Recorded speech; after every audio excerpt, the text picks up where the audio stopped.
جب بھی کوئی دہشت گردی کا واقعہ ہوتا ہے تو فوراً میڈیا پہ خبریں چلتی ہیں کہ جناب وہ ایک دہشت گردی کا واقعہ ہوا اور اتنے افراد شہید ہو گئے۔ یہ جو لفظ شہید کا سب سے زیادہ غلط استعمال جو ہوتا ہے وہ پاکستان میں ہوتا ہے۔ ایک بندے کو ظالمانہ طریقے سے بے گناہ انداز میں اور ظالمانہ طریقے سے قتل کر دیا جائے تو اس بہیمانہ جرم کو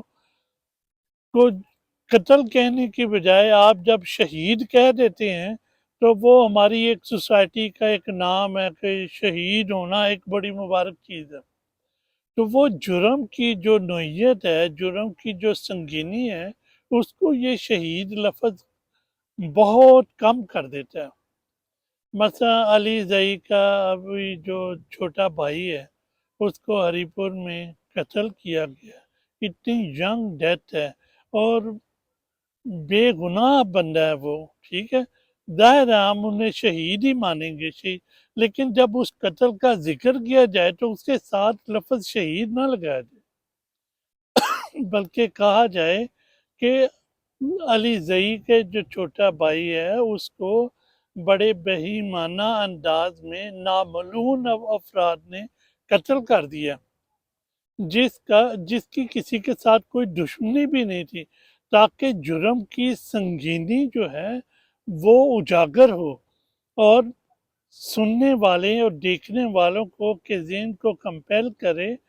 کہ یار یہ انصاف ہونا چاہیے، ہمارا انصاف کا سسٹم کیسے کہاں کام کر رہا ہے۔